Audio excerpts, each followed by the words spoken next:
This is CBC Here and Now.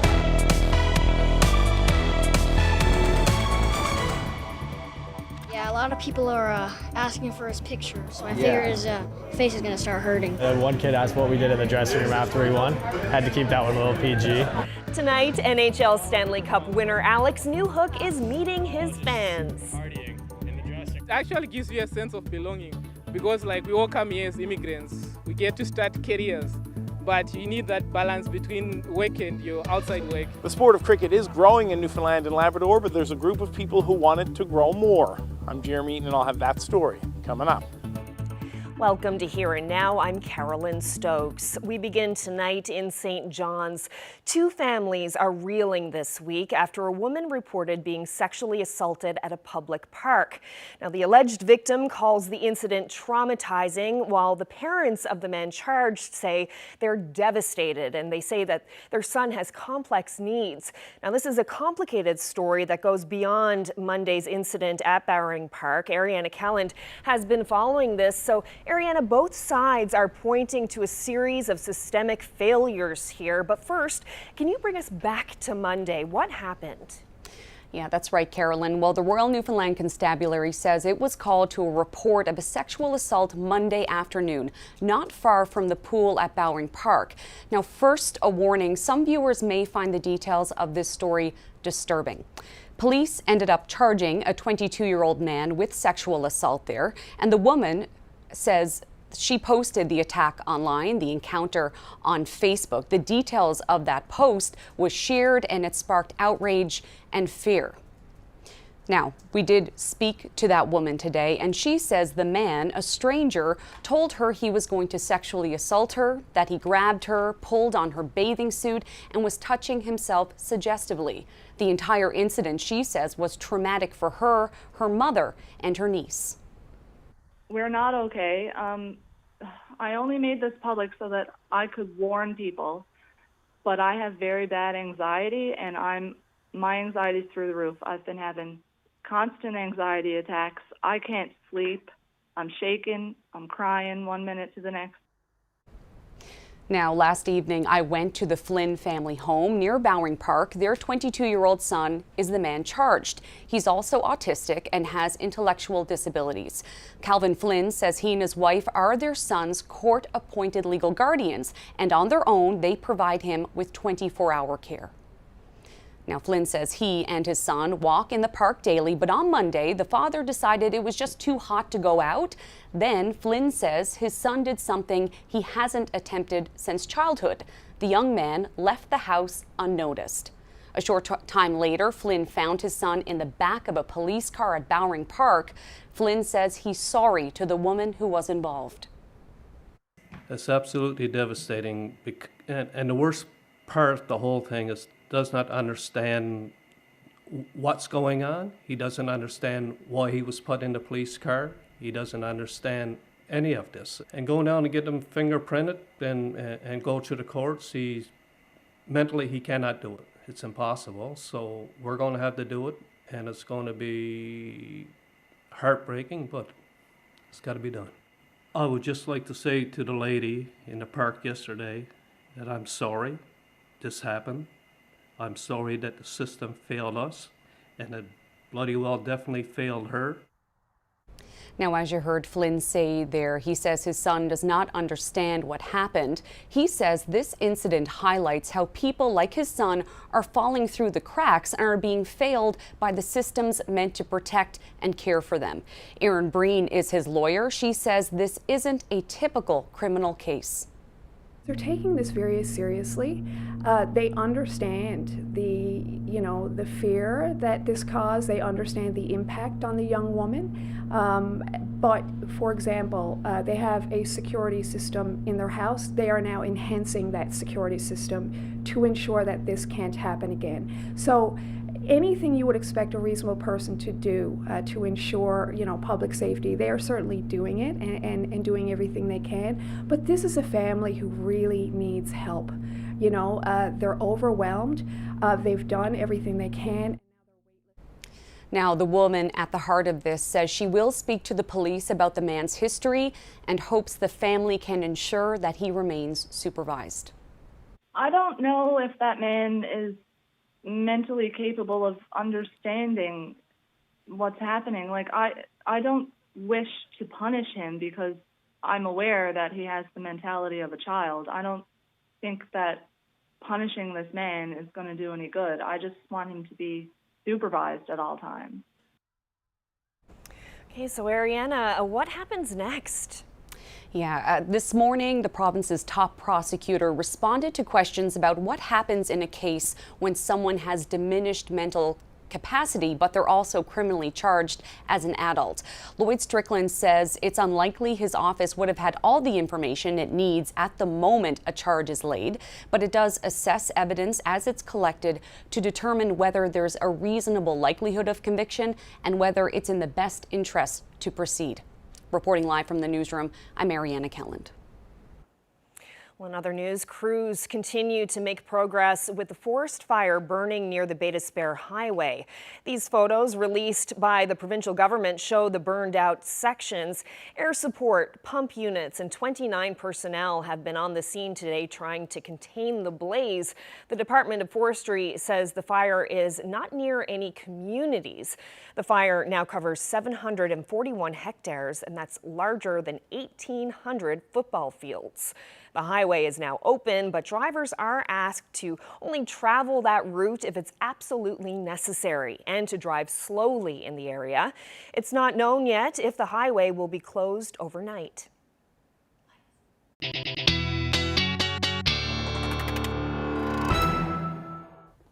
Well, speaking of the forest fires, we did see some showers that moved through earlier today along the highway. They're certainly welcome, not a whole lot, but we do have some showers that work their way, or we did have some showers that were working their way across the Avalon. Much needed rain, certainly, this afternoon. And the reason for that is an area of low pressure. We have lots of cloud cover up across Labrador, that onshore flow for you as well towards the coast. So temperature is quite cool today, but if we zoom in and look at this area of low pressure, in behind it, those winds have shifted, but out ahead of that, still seeing those warm temperatures, pretty humid as well. But as that cold front sweeps through, we'll see a bit of a change. So speaking of difference, take a look at this. Topped out at 26 degrees in Gander today. Those winds shifted north down to 17. We'll see a similar drop in other areas. I'll get into the full forecast coming up.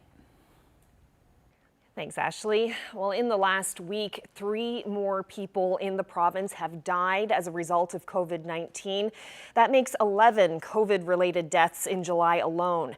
There are now 17 people in hospital and 1 person in critical care. The majority of those cases are in the eastern region. Earlier this month, Dr. Janice Fitzgerald said she expects to see more hospitalizations as the Omicron subvariant continues to circulate worldwide. Meanwhile, the World Health Organization has declared the spread of monkeypox an international emergency. More than 16,000 cases have been confirmed in more than 70 countries.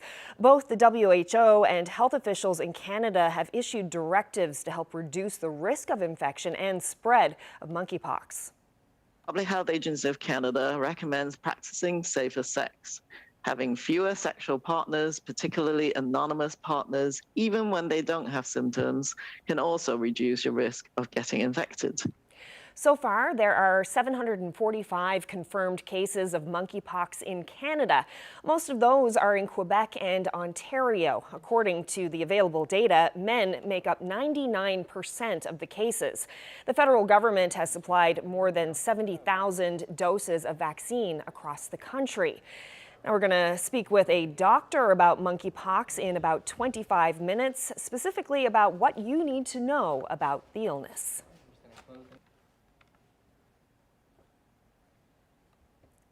A 29-year-old woman is facing multiple charges after an incident in Stephenville this past weekend. On Saturday, Bay St. George RCMP and the Stephenville Fire Department evacuated an apartment building after reports of a fire in the basement. They say the fire was intentionally set. No tenants were hurt and no homes or belongings were damaged. The woman was arrested at the scene, but while in custody, she assaulted a police officer. She appeared in provincial court Monday to face 6 charges, including arson. Well, it's a big night at the Field House in St. John's as the Newfoundland Growlers prepare to take the court against Montreal. And our Jeremy Eaton is courtside right now. So Jeremy, bring us up to speed. How important is this game? Well, I think, Carolyn, if people remember, the Newfoundland Growlers basketball team is their first season ever. They started off the season with 10 straight losses, so they were 0-10 for a while, but they've turned things around and they're on a bit of a hot streak. The team has won its last 3 games, including 2 against Montreal, and you can see some of the players from Montreal there behind me. So the teams are going to play again tonight here at the Field House, and it's important because despite their 5-12 record, the Growlers are still in the playoff hunt. But that's a pretty complicated picture to paint. So coming up later on, we're going to chat with the head coach of the Newfoundland Growlers, Patrick Ewing Jr., and he's going to explain how this playoff picture works out. Now, despite all that, we're about I'm just looking for a clock. We're about an hour and 20 minutes away from tip-off, but this game is a big night, and they're expecting a pretty good crowd here at the Field House. But Jeremy, basketball isn't all you're there to talk about, right? No, I'm a man of many hats, one might say. So while I'm here standing on the basketball court, and we'll be talking about basketball tonight, about a couple of weeks ago, I was out in Torbay, and I met up with some local cricket players to talk about the sport. Now, many people here don't realize that cricket is actually a thing in Newfoundland and Labrador, but it is. There's an organization here, and I met up with them. And while it is thriving and enjoying a bit of revival, the group is hoping that it's going to grow some more. So take a look at this piece that I put together today. On this sunny field in Torbay, you'll find players from India, Pakistan, Bangladesh, South Africa, Zimbabwe, just to name a few. In a province far from home, they found community playing cricket. It actually gives you a sense of belonging because we all come here as immigrants. We get to start careers, but you need that balance between work and your outside work. So cricket is part of us enjoying the experience of living in Newfoundland because we get to play with people from India, Pakistan, Zimbabwe, South Africa. So it's like our own international conference in Newfoundland. Madungang, a lifelong cricket player, came from Zimbabwe in 2014 to study. By chance, a few years back, he stumbled upon a local game. I was just walking around close to downtown, looking for something to do. And I saw people playing in a park with a tennis ball. And that's how I realized there was cricket here. So for all the years I lived here for 5 years, I thought there was no cricket here. But after I saw them playing in the parking lot, that's how I got involved and started playing with the clubs. Cricket NL is growing. It boasts about 250 members, mostly in St. John's, with interest in Grand Falls, Windsor, Corner Brook, even Labrador. But it's not new to the province. Back in the 1820s, the St. John's Cricket Club was created, and the sport spread to communities like Harbour Grace, Twillingate, and Trinity. By the 1800s into the early 1900s, cricket was in its heyday, before eventually dying out due to the rise of soccer and baseball. So it's a game which we have picked up, but it belongs to Newfoundland. Come out to Flyers Field and have a look and come enjoy the game and just try to participate, and it's easy. It's not very difficult. So first of all, just to get the word out that cricket is a part of Newfoundland. Since forming in 2010, Cricket NL has no trouble finding players from outside the province. Even people before coming to Newfoundland, even when they're filling the forms for Memorial or College of North Atlantic, they message us on Facebook. Can I play cricket here? But the group is pushing to find more local players. Sometimes they find it a bit intimidating, right? I don't know. So it's easy. It's easy. It's just like baseball. It just you see the ball, you hit the ball. That's the philosophy. Along with Cricket Canada, it wants to grow the sport among women. Cricket NL has 7 men's teams and 1 women's team, the only one east of Ontario, according to Dole. Just the adrenaline rush that you get to play, and it's a fun sport. She's played at the national level and wants to see a team from here do the same. There'll be more girls' teams that you can play against, so there's more chances of exposure to different places. Like you can go out to different provinces and play. Flyers Field in Torbay is the lone pitch right now. The group wants to add another one, but it needs money. The majority of the players are students, and the group is totally volunteer-run. We want to spread the word out that rather than those small donations, we would like to have somebody who can come and work with us and help us improve the infrastructure for cricket here. So we want to have somebody like who's a bigger corporation to work with us at cricket and on level. So from the cricket pitch to the hard court here at Memorial University, the Growlers are taking some few practice shots before the game gets underway at 7:30 tonight. Now, to learn more about the season, how it's going, and if they can make the playoffs, we're going to be joined by Growlers head coach Patrick Ewing Jr. in about 30 minutes. Reporting live for Here and Now, I'm Jeremy Eaton in St. John's. Well, staying with sports, Stanley Cup champion Alex Newhook is back in town. He's been making some appearances over the past few days, and he'll be back in August for a parade through downtown St. John's. Today, the Colorado Avalanche forward met fans at a meet and greet at a car dealership. Alex Newhook, young gun. Small, regular, small, now, bud. And Landeskog had it yesterday. Ooh, so do you want to get your t-shirt on the back on, your number? Nice, okay. There you go. I asked him who has the cup right now because I'm going to wait till he gets the cup and then I'll be able to go see it. It was amazing. If you want him to sign something, he will, and he's really nice to talk to. There you go. You're very welcome. Got a picture? Yeah, I can sign one of those too for sure. Yeah, a lot of people are asking for his picture, so I figure his face is going to start hurting. The one that stuck out to me was probably one kid asked what we did in the dressing room after we won. Had to keep that one a little PG. What happened in the dressing room after you won the Stanley Cup? Oh, just partying in the dressing room, that's right. It's my uncle's. I had to get it signed for him. Yeah. Well, we're pretty proud that our Newfoundlander, certainly worked extremely hard. He's a class act and he, brought the cup home. But it's also pretty impressive to see your son get to meet him because he is an avid hockey player and a hockey fan. On the blade. Right on the blade. And will you ever use it again? I watched almost every game he played in the playoffs because my Leafs got out in the first round. Me too. I feel your pain. Did you stay up to watch all of them? During school time, no. But during the weekends, yes.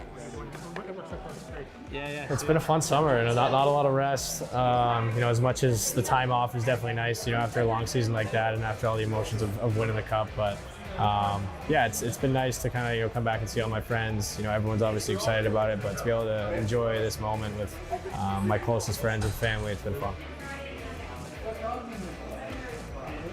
Get the extreme sweater too.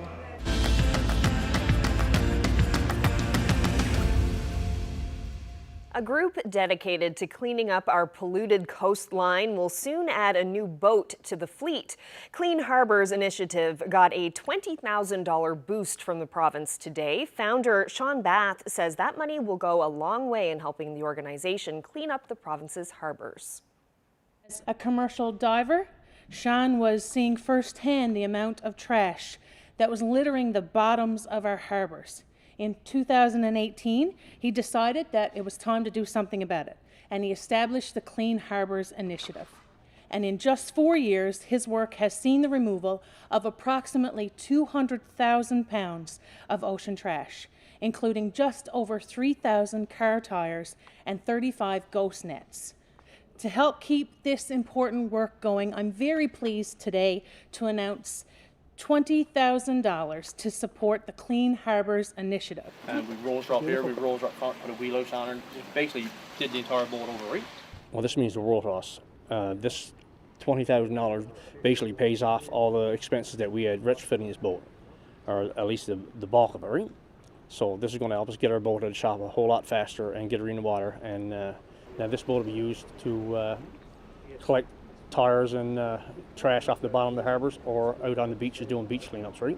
I was getting to the point in life where if I didn't do something about this issue, I was going to be too old to do it in another 10 years' time. So I said, well, time to make a change, right? And I'd hope that if I get at this and bring awareness to the problem, then I may be able to make a living at this as well. And so far, we're starting to be able to do that. It's a lot bigger than most people realize. If I hadn't been diving seriously, I wouldn't have realized it. But literally, you go down on the bottom of any of our harbors around the wharves, the mud is just black. It's not even like soil anymore, right? It's just black from contaminations. There's hundreds of tires around pretty much every wharf. There's old chains, there's old electronics, everything, right? And it's all breaking down. There's very little marine life around any of these wharves, right? And we're hoping once we remove these tires and all the electronics and whatever else that's breaking down, hopefully in time, the marine life will come back.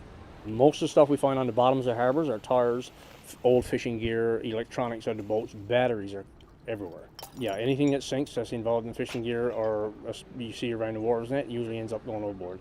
And a lot of house appliances from your house too, like stoves, washers, that kind of stuff too. Right? 40, 50 years of dumping stuff overboard, it's probably going to take 40, 50 years to get cleaned up. And we only started 4 years ago, so we got a lot of work ahead of us yet.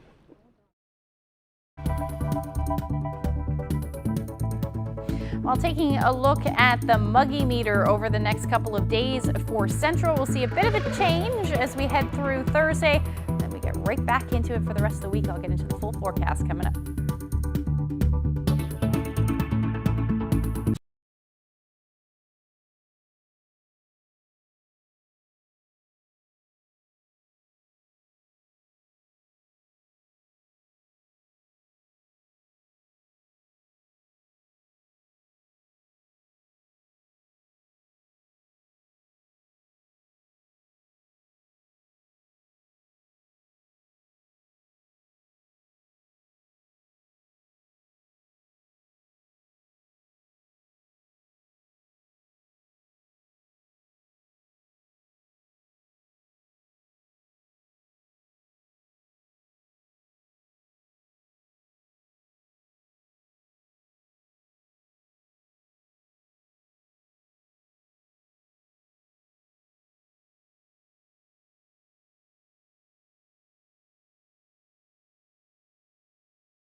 Well, it's weather time, and I guess the weather story of the day in our neck of the woods was the rain. Bit of sweet, sweet relief.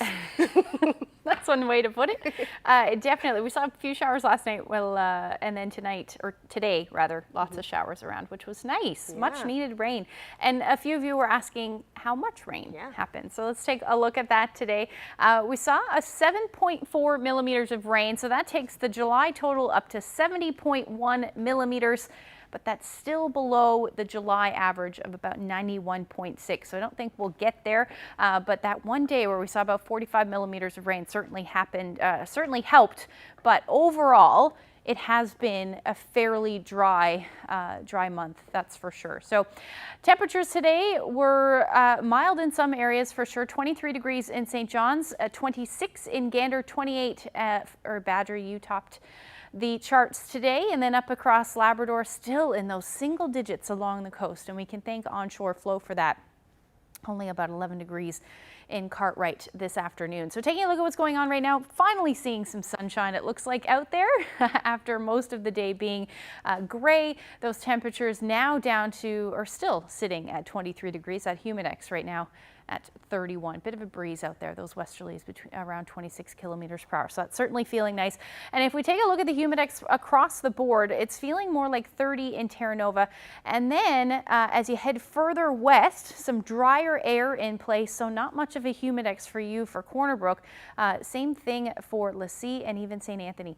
Feeling pretty comfortable at 21 degrees, feeling more like 24. So if we take a look at the Muggy meter, I know I showed you Central a little bit earlier, but if you don't like the humidex, you're really going to like Thursday into Friday. It'll feel very comfortable, but we'll get back into that muggy weather as we head through the weekend and certainly into next week. Some of those temperatures are going to climb as well. Same thing for Central. If we take a look at what's going to happen, a really big dip tomorrow afternoon into the evening hours, but we're going to start to feel some really humid air as we head through the weekend. And then for the West Coast, you're going to not really see a whole lot until we get into the weekend, where you'll start to feel some humid air and then back down to just a little bit muggy as we head through into next week. So taking a look at what's going on right now, we do have an area of low pressure that's moving across. This cold front will sweep through tonight, and that will not really do a whole lot, but we'll see those temperatures drop a little bit through the overnight, but those showers should end right along with it. However, we will turn into, or see, rather should I say, onshore flow for some areas across the southern areas, so we'll likely see some fog and maybe some drizzle develop again tonight. So overall unsettled, but quiet. We may see a few sprinkles here and there, but nothing in the way of showers really. Temperatures tonight will hover around 16 degrees for St. John's. Gander, your showers will be in the next couple of hours, and then that should clear out as well. Otherwise, light winds. Northern Peninsula into the single digits, and then up across the Big Land, you're looking at the chance of showers and temperature around 10 degrees for Lab City. So as we head through the day tomorrow, generally cloudy. We may see a few peaks of sun, maybe a few showers as well, but we're going to see that onshore flow, northerly flow continue. And that means that temperatures are going to be a bit cooler for tomorrow. We may see a few showers lingering again along the south coast, but you're not going to see the fog through the day tomorrow thanks to that onshore flow, and then quiet up across Labrador as well. A few showers here and there, but the more showers will move in as we head into Friday. So taking a look at the temperatures for tomorrow, again much cooler. You'll see that wind shift through the day. 20 degrees in St. John's as the daytime high. A few peaks of sun, but we also may see some showers. As you head towards Clarenville, Bonavista, a couple of degrees warmer, certainly through Terra Nova. But overall, those temperatures will be into the 20s. Again, Twillingate, you may see those temperatures cooler. And then for the west coast, those winds generally out of the northwest. Temperatures will be into the 20s through the day. And then we're dropping for the northern peninsula, so down to 12 degrees tomorrow. That's much different story than today. Single digits again for Labrador, but we're going to start to rebound. Nain, finally, 15 degrees tomorrow, which will be nice with some sunshine. But overall, unsettled through the day. Lab City, 19 degrees. Not a whole lot of wind to speak of, but as we head through the next couple of days, those temperatures will be in and around there. Some change as well for coastal areas. I'll get into the full long-range forecast coming up.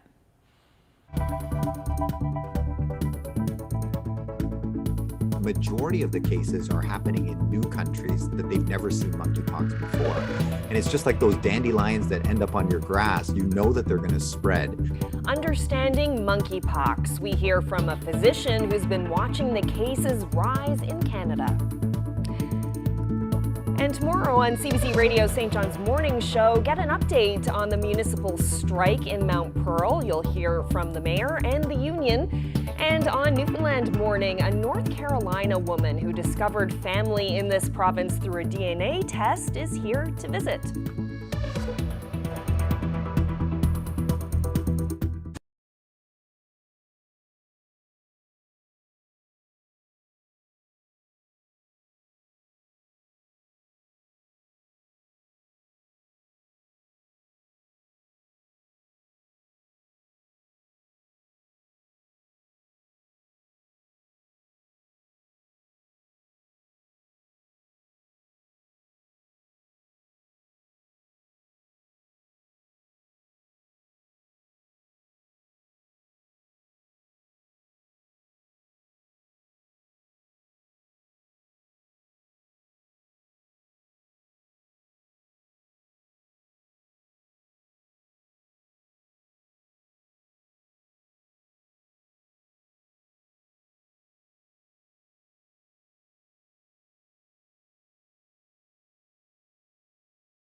Cases of monkeypox are on the rise here in Canada, more than doubling since the beginning of July.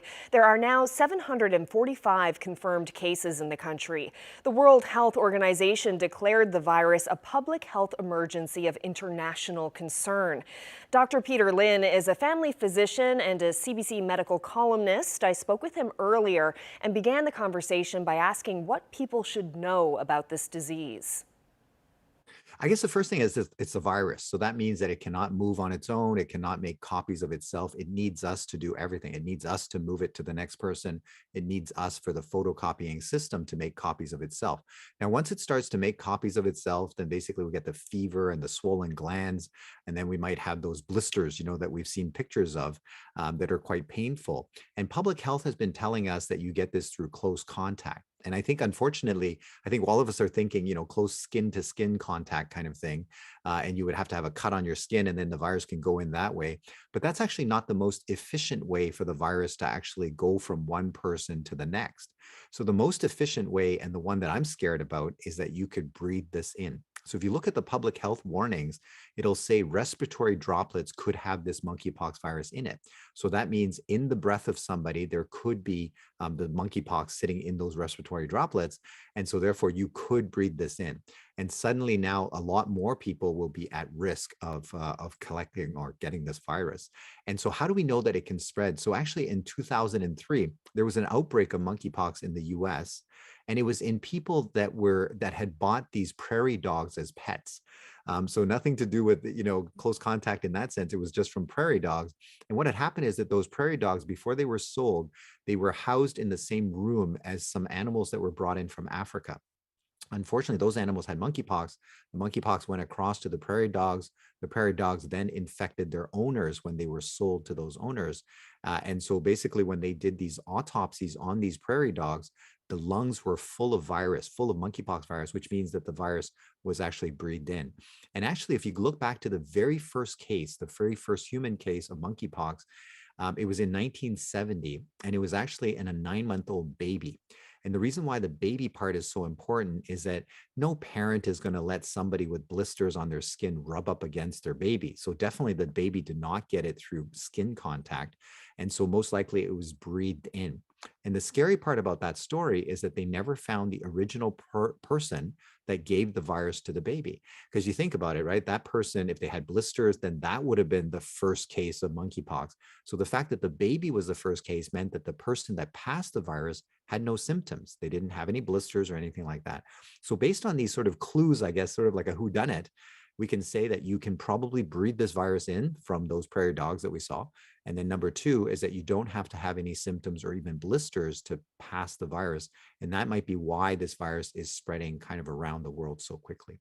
That is pretty scary there. How serious is it for people who contract it? Can people die from this? Yeah, and I think initially we said, so you get some blisters, that's not a big deal, but you're absolutely right. People can die from this. And there's two versions of monkeypox. The West Africa version, the death rate is about 1%. Whereas the other one, which is the Central Africa or Congo version, the death rate is 10%. And thankfully, it's the nice one moving around. It's the 1% right now that's moving around. But they've noticed that this thing is changing. And we've already had 5 people die from monkeypox in the world. And what they're noticing is that the DNA, the coding for it, is actually changing. Just like we saw mutations with COVID virus, the more copies that you make of this, the more mistakes. And so now they're seeing changes. And the concern is, will it change to a more deadly virus? Because the cousin of monkeypox is smallpox. And we know that smallpox has a kill rate of about 30%. So that's why the whole world got together in order to fight smallpox. So basically with vaccination, we got rid of smallpox in 1980. So when smallpox was gone, then we said, okay, there's no more need to vaccinate. And so that's why we don't do smallpox vaccinations anymore. And if you were born after 1980, then you would not have ever gotten the vaccine. So you've never seen monkeypox before. So that means you have to make antibodies on the fly. So while you're infected, you have to make the antibodies as you're fighting the war. And so I think that's why people are saying that they got quite sick with monkeypox. So they would say that, they had high fevers and chills and swollen lymph glands and headaches, and of course, those painful blisters as well. But, I look at it this way. While you're fighting this virus, you're diverting a lot of resources. So they noticed that other infections would pop up. So some of these people had bacterial infections like blood infections or infections of their brain. And so that's why this virus, we don't want it anywhere in your body. And for sure, we don't want it wandering around in our community as well. And on that, what needs to happen now to get monkeypox under control?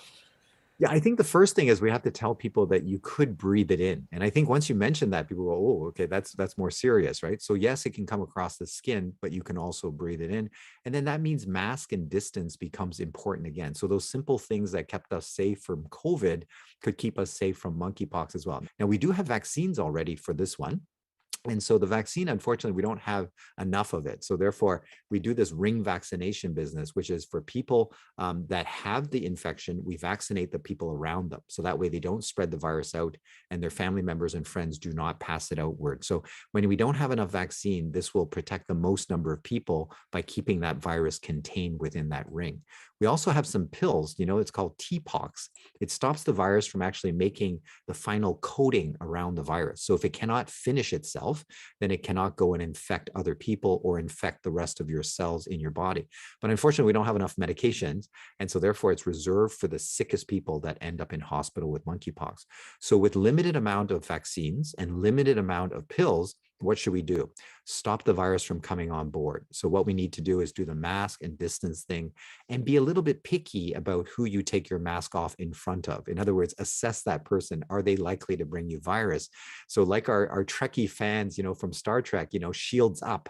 So when you see another approaching ship, I guess, put your shields up, figure out whether they're at risk of bringing you virus. And then when you know that they're not likely to bring you virus, then you can drop your shields and everything will be good.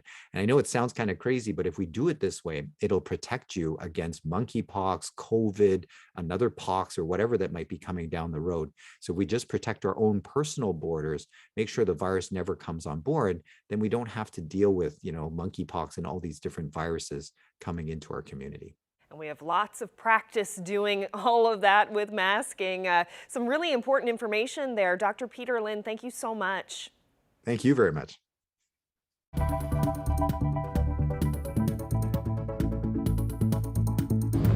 So you're about an hour away from tip-off time here at the field house at Memorial University, where the Growlers are getting set to play the Montreal Alliance. This is the most important game of the season for the Growlers. And to learn more about that, we're going to speak with their head coach, Patrick Ewing Jr., coming up after the break.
we are going to head back across the street to Memorial University's field house, and that's where the Newfoundland Growlers will soon hit the court, facing off against Montreal. That's also where Jeremy is right now. So Jeremy, I understand that this is quite an important game tonight.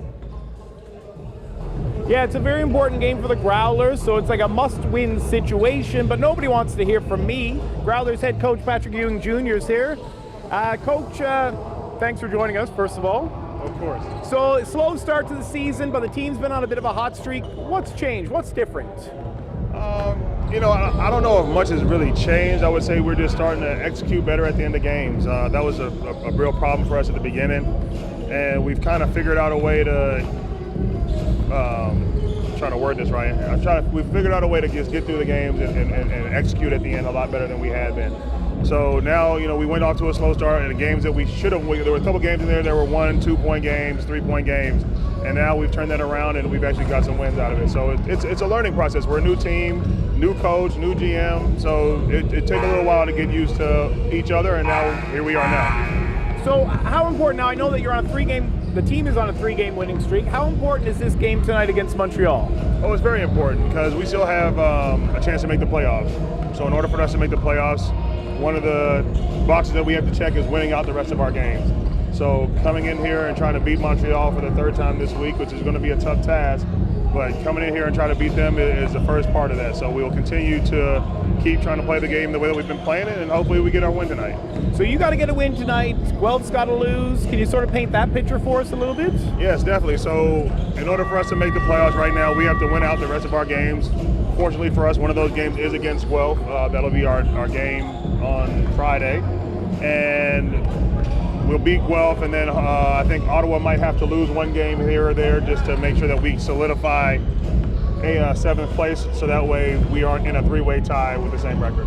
So I know it's confusing, but I guess you can only control what the team can do on the court. I guess that's correct, eh? Yeah, most definitely, and that's what I tell our guys. I was like, at the end of the day, we control what we do. So as long as we go out there and try to win the games or win every game that we can, we'll put ourselves in a position to make the playoffs, and that's all we can ask. So is there any pressure on the guys in the locker? I know you and I have talked about pressure before, and it's not something that bothers you, but what about the players? Are they feeling a little bit extra pressure given that this is like a must-win situation to try to get into the playoffs? I don't think so, because that's why we were able to go out and do what we did the last 3 games. And we've been in this position since we lost our last game. So for us, it's just about the same thing, going out and doing what we do every day. We go out, we work hard, we play hard, we play together. So I wouldn't say that there's much pressure, but we know what we have to do. Now, I know that as a father myself, I know that you were separated from your family for a bit while you were here preparing, but I understand that your wife and kids are in town. When did they arrive, Patrick? They arrived just about a month ago, and they've been loving it. I know, how many kids do you have real quick? 4 kids. I got a son named Trey, a son named Isaac, and 2 daughters, Bailey and Austin. And what has their experience been like the last month here in St. John's? They've honestly enjoyed themselves way more than I ever thought. It's been really nice that they've been able to go whale watching. They saw puffins, we saw dolphins. They've gone to about every park and every touristy place that we've been to. So this is probably like the best summer experience that they've ever had. Now, I know that this is not a fair question, but the weather is normally not this nice, but would this entice you to maybe come back for another season, Coach? Oh, most definitely. Most definitely. I mean, with the weather like this, I mean, who could turn it down? All right. Anyways, man, I appreciate your time. Best of luck tonight. Thanks so much. Thank you. Patrick Ewing Jr., head coach of the Newfoundland Growlers. I'm Jeremy Eaton. That's enough for us here at the Fieldhouse. Tip-off time is about 51 minutes away, and we hope for good things. We'll give you the highlights tomorrow. Carolyn? Thanks, Jeremy, and good luck to the Growlers tonight. Well, in national sports news, a second day of parliamentary committee hearings into the Hockey Canada scandal unfolded in Ottawa today. And the committee heard that since 1989, the organization has settled 9 sexual abuse cases with money from a national equity fund. And those payments totaled $7.6 million. Respect to using money, we haven't used money to protect our image. We've used money to respond and support victims. Hockey Canada CEO Scott Smith also faced calls from committee members for his resignation. He said he wants to be the person to lead efforts in the organization to address sexual abuse. Well, Pope Francis has arrived in Quebec City to continue what he calls a pilgrimage of penance across Canada. His flight from Alberta landed this afternoon. The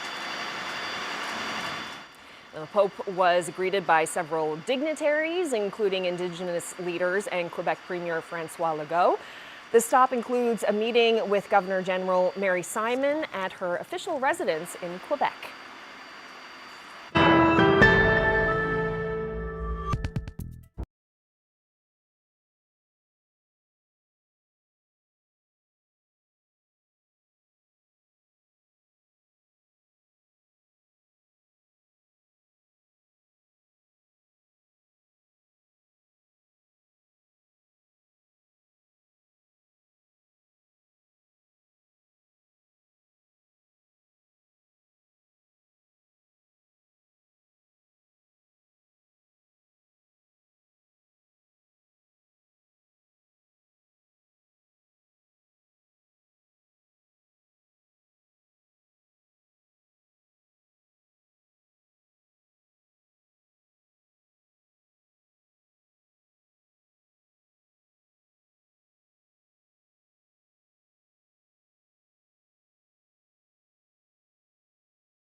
A business on PEI is transporting customers back in time, back to the 1970s, when a typical Saturday night could mean filling your pockets with quarters and heading to the local arcade.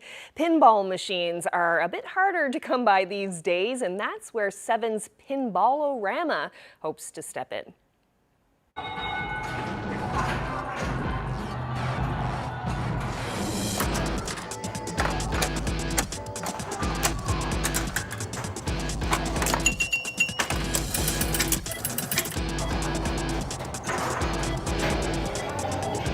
I like the brand of Seven. It started after I bought a pinball machine, and then I bought another pinball machine, and then another. and another. And after we had about 8, I ended up meeting a lot of pinball players. Of a lot of the groups of friends that we had with pinball machines, they would all often say, we really like coming to your house because we like your collection a lot. So I had a lot of kind of weird machines, not the regular titles that you would commonly see in a collection. And once we get enough, then we'll open the arcade. And so pretty much for the next 2 years, I just chased machines. Pinball is sort of its own little unique world underneath a sheet of glass. It's like a little diorama or something. They've built this little environment. They have this little artwork that goes with it. It's a little plastic sometimes that are molded into shapes of things, and with all the lights. And you just sort of, you play and you get kind of lost in this little world that is there. It's interesting that I can play against someone who is really, really good. And here I am just sort of a novice. And I can win. Just because the randomness of it, he can have a ball or she can have a ball where it just goes straight down the middle, 3 balls in a row, and complete unlucky shots for them, whereas I just play normally. And so a mediocre score can win against a top player depending on the game. So there's some proactive maintenance that you can do on a machine. The flippers, for one, are the one heavy use thing. You get a lot of fatigue in the metal, a lot of failures in the flippers.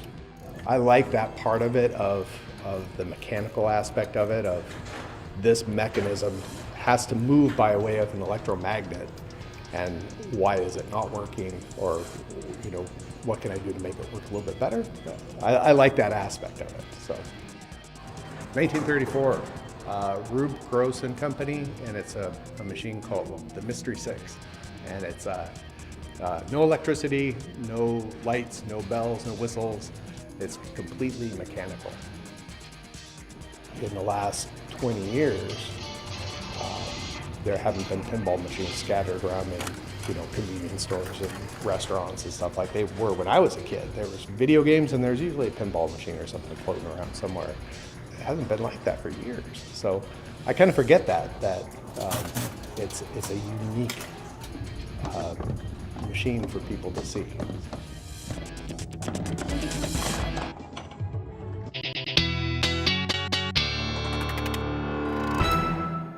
Time for the long range, but first, Ashley, you have a pretty cool video. We've seen like Caitlin rolling, but this is different. It's very different. Yes. Just take a look at the video and you'll see that this is cod jumping in Holyrood for the Caitlin. Wow.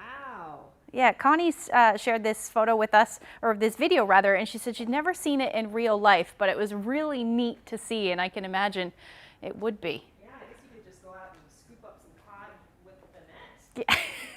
Don't know if that's okay, but yes, certainly could.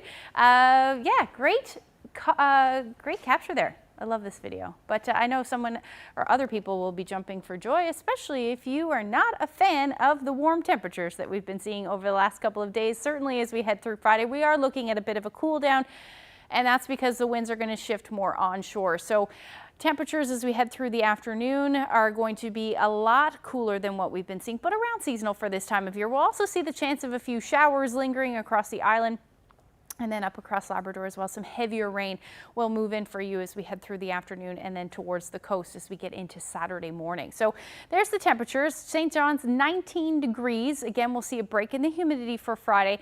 Temperatures a bit above seasonal, in fact, through central and the west coast. So 23 to 25 degrees, northern peninsula into the 15-degree range. And then along the south coast, you'll see some onshore winds as well, so temperatures will be a bit cooler through the day, but around 22 still for Marystown. As far as Labrador goes, 18 degrees in Nain. It has been chilly for you, so this will be very welcome. Likely going to see some sunshine, but as the day goes on, those clouds will be on the increase, and then the rest of Labrador into the 20s, 17 to 20. Same thing for Saturday as far as temperatures go, although a bit more unsettled right across the board. Likely cloudy for eastern Newfoundland as you head towards central. A few peaks of sun as the afternoon rolls through. But overall, again, those temperatures will be pretty similar to what they're going to be on Friday, but we are going to see a return of that humidity as well. Once we get to Sunday, that cool down ends, and it looks like we'll see some sunshine, temperatures back into the mid-20s. Same thing for Monday. And for Central, you're looking at a similar warm-up, back up into the mid to high 20s, in fact. And then Western Newfoundland, some showers will linger on Sunday, but overall Monday should be beautiful and 25 degrees. As far as Eastern Labrador goes, you're looking at the temperatures into the 20s, cooling by Monday, and then teens, the story for Western Labrador. Overnight lows are going to start to dip, though. And I wanted to share this great shot. A calm Saturday at the cabin. Shauna Clark shared this great shot with us. This is Boot Pond, just outside of Gander. I thought it was great. Oh, beautiful reflection of the trees. Gorgeous shot. It really is, yeah. And if you have any beautiful photos to share with us, send them to Facebook, Twitter, or email them to me at nlphotos@cbc.ca. The temperatures just keep going. They're great. They're wonderful. Just like mid-20s temperatures. It's just been fantastic. It really has. Yeah, we're well above, I think about a degree or two above where we should be in July. So we'll see if that continues into August. Fingers crossed. We'll have to wait and see. That's it for us tonight. Thanks so much for joining us, everyone. Good night.